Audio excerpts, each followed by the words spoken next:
Bismillahirrahmanirrahim. In the name of Allah, the most gracious and the most merciful. Welcome to my channel, The Scholar's Outlook, where you'll find the most innovative and insightful analysis on a wide range of topics. Be sure to watch the video and don't forget to like, share, and subscribe to stay updated. The topic of today's presentation is Stylistic Eloquence, Rhetoric across Literary Canon. In every literary tradition, whether English, Arabic, Urdu, Persian, or beyond, the use of rhetorical devices stands as a vivid hallmark of artistic expression. Elements such as anaphora, rhetorical questions, similes, metaphors, and antithesis, among others, are employed extensively to enhance the beauty and expressiveness of literary language. These devices play a vital role in shaping stylistic eloquence and enhancing emotional impact on readers. Let us consider a selection of some eminent authors and illustrative passages specifically from English, Arabic, Urdu, and Persian literature, wherein rhetorical devices were used to convey meaning with eloquence and persuasive force. Let me start with English literature first. William Shakespeare. He was born in 1564. He is regarded as one of the greatest English playwrights, poets, and actors worldwide. He has frequently used rhetorical devices to enrich language and to make his characters, themes, and stories more powerful and dramatic. Shakespeare has used the rhetorical question in his famous tragedy Macbeth to express the protagonist's psychological turmoil. For example, "Is this a dagger which I see before me?" Macbeth, as a protagonist, speaks this line in a soliloquy just before he murders King Duncan. He imagines a dagger floating in the air, leading him towards Duncan's chamber. This moment marks a psychological turning point where Macbeth wrestles with guilt, ambition, and hallucination. Shakespeare has used such rhetorical questions in his sonnet as well to express emotional intensity. Linguistically, these questions enhance Shakespeare's poetic and persuasive power. Example: "Shall I compare thee to a summer's day? Thou art more lovely and more temperate." Look at this poetic linguistic significance of rhetorical question. The speaker wonders whether he should compare a person he loves to a summer's day, which is a symbol of warmth, beauty, and vitality. The second line provides the speaker's answer. He is now convinced that his beloved is more beautiful, lovely, balanced, gentle than a summer's day. While summer can be unpredictable, sometimes too hot, sometimes stormy. But his beloved qualities are more consistent and enduring. In another sonnet, why dost thou spend upon thyself thy beauty's legacy? In this sonnet, Shakespeare is urging procreation to preserve beauty. He is criticizing the young man for being selfish with beauty. Instead of sharing it by having children and passing it on, he is spending it on himself. The rhetorical question implies that this behavior is wasteful and short sighted. It further suggests that those with many children are wiser and more generous as they pass on their being and essence to future generations. Use of metaphor. All the world is a stage, and all the men and women merely players. Shakespeare has used this metaphor in his famous comedy As You Like It. Life is metaphorically compared to a theatrical performance. John Milton. He was born in 1608. He was a towering figure in English literature. He is best known as the author of the epic poem Paradise Lost. Paradise Lost, Book 1, was spoken by Satan after his defeat in the battle against heaven. What though the field is lost? All is not lost. The unconquerable will and study of revenge, immortal hate, and courage never to submit or yield. Milton has used this rhetorical question to explore themes of pride, rebellion, and resilience. This speech is a defining moment for Satan in Paradise Lost, showcasing his pride, resilience, and refusal to accept defeat even in hell. Alexander Pope was born in 1688 in London.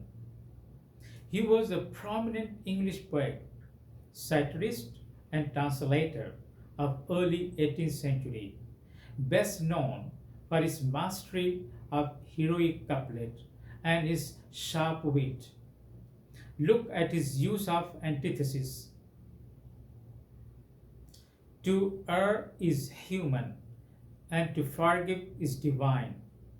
This antithesis highlights the contrast between human fallibility and divine grace. William Blake. He was born in 1757 in England. He was one of the most influential figures of Romantic age. Look at his use of vivid imagery. Tiger, tiger, burning bright in the forest of night, what immortal hand or eye could frame thy fearful symmetry? William Blake is contemplating the paradox of tiger. How can something so beautiful also be so deadly? He is asking what kind of divine force could have created such a creature? He is amazed that something so terrifying could also be so perfectly and beautifully made. Fearful symmetry refers to the tiger's balance of beauty and danger. Charles Dickens. He was born in 1812 in England. He was one of the most influential English novelist of the 19th century. He has used anaphora and antithesis such as, "It was the best of times, it was the worst of times." This repetition emphasizes the social upheaval and paradox of the era of the French Revolution. By juxtaposing extremes, Dickens emphasizes that the age was marked by great hope and deep despair, progress and chaos, wisdom and foolishness. Let us find some rhetorical techniques in early Arab poets. These poets flourished during the pre-Islamic period, a time when poetry was primary medium of cultural expression. Imrul Qais, he is often called the father of Arabic poetry, known for his vivid imagery and emotional depth. His Mu'allaka, suspended ode, is a cornerstone of classical Arabic literature. Look at his use of simile, which means tashbih. كأن قلوب الطير رطبا ويابسا لدى وكرها الأناب والحشف البالي. English translation: as if the hearts of birds, moist and dry, were like jubjub and shriveled dates in the nest. Here he compares the hearts of birds to fruits, using vivid sensory imagery to evoke fragility and contrast. This simile blends nature and emotion, which was a hallmark of his style. Antara ibn Shaddad, he was a warrior poet whose verses often juxtapose strength with tenderness. His poetry is rich in rhetorical devices which are often used to express valor, love, and identity. He used metaphor, which means istiara. وأحمل في الركاب على المنيث وأضرب بالمسقفة السيوف. English: I charge into death on horseback and strike with sharpened swords.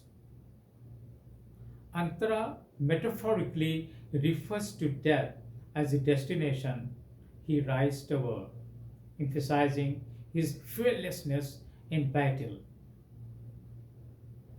Zuhair ibn Abi Sulama was celebrated for moral and philosophical reflections. He often implies metaphor to convey abstract ideas through concrete images. وَمَنْ لَا يَزُرْ عَنْ حَوْزِهِ بِسِلَايِهِ يُهْدِمُ. He who does not defend his watering place with his weapon will see it destroyed. The watering place metaphorically represents honor and livelihood. Another example of hyperbole. رسم الفارس حصانه فما انخط أول ضربات فرساته حتى انطلق الجواد يادو من اللوحة. The knight painted his horse, and no sooner had he made the first stroke of the brush than the steed galloped out of the canvas. This is a classic example of hyperbole, used for an emotional and aesthetic effect. It evokes the idea of such vitality and realism in the painting that the horse becomes alive from the artwork. The story of Layla and Majnun originated in 7th century Arabia. The story follows Qais ibn Mulawa, a poet who falls deeply in love with Layla bin Mehdi, who was his classmate. Layla's father refuses Qais' proposal due to his obsessive behavior, earning him the nickname Majnun, meaning madman. Heartbroken Majnun started composing poetry in Layla's memory in the desert. Layla is married off to another man, and both lovers eventually died. Here are some compelling examples drawn from this classical story. Majnun says, and this is a metaphor, Anal Majnun fi hubb Layla. I am the madman in love with Layla. Majnun's madness is a metaphor for divine love, suggesting that his obsession transcends worldly bounds. He used hyperbole, mubalagha. Bakayto hatta zannanto anni sa'agrako fi dumui. I cried so much I thought I would drown in my tears. He used this exaggeration to express overwhelming sorrow. Majnun used symbolism. As-Sahra'u Sadiqati wan Najumu Shuhudi. The desert is my friend, and the stars are my witnesses. Nature becomes a symbol of solitude and cosmic companionship. Majnun also uses rhetorical question. Halil hub jarima? Is love a crime? These rhetorical questions, it provokes reflection on societal norms and emotional suffering. Look at Urdu poetry. From poets like Rind Lakhnavi, Mir Taqi Mir, and Amir Khusru, we find abundance of such rhetorical devices. For example, तशबीह, Laila की जुल्फ़ें रात की तरह स्याह थीं. Laila's tresses were as dark as night. This is really a vivid comparison to evoke beauty and mystery. Use of metaphor, istiara. मजनून का दिल एक वीरान सहरा था. Majnun's heart was a desolate desert. His emotional state is compared to barren land. Another example of simile. वो चांद की तरह रोशन थी. She was bright like the moon. Allusion. Farhad किसी मेहनत, मजनू किसी दीवानगी. This alludes to other legendary lovers to elevate Majnun's devotion. Look at the antithesis in Urdu literature. अक्ल कहती है छोड़ दे, दिल कहता है जीत ले. Reason says let go, heart says win her. This antithesis highlights internal conflict between logic and emotion. Look at मुबालगा, hyperbole. आंसुओं से दरिया बहा दिया. I flooded a river with tears.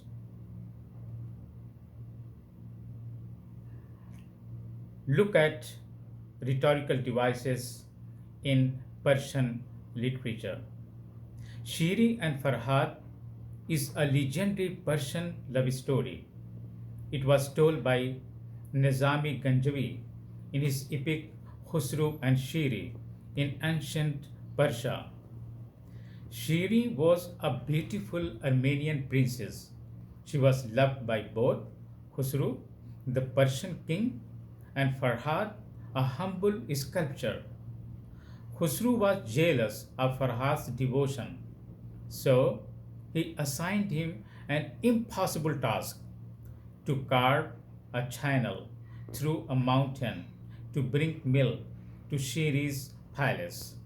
Farhad, driven by love, accepts the challenge and begins the monumental labor. When Khusru saw Farhad nearing success, he deceitfully told him that Shiri had died. Devastated, Farhad threw himself from the mountain and died. The tale symbolizes the purity of Farhad's love and sacrifice. Farhad's labor is exaggerated to express superhuman devotion, and his death is portrayed with epic sorrow. You have seen that writers use these rhetorical devices in literature to persuade emotion and enrich expression, transforming ordinary language into powerful and memorable art.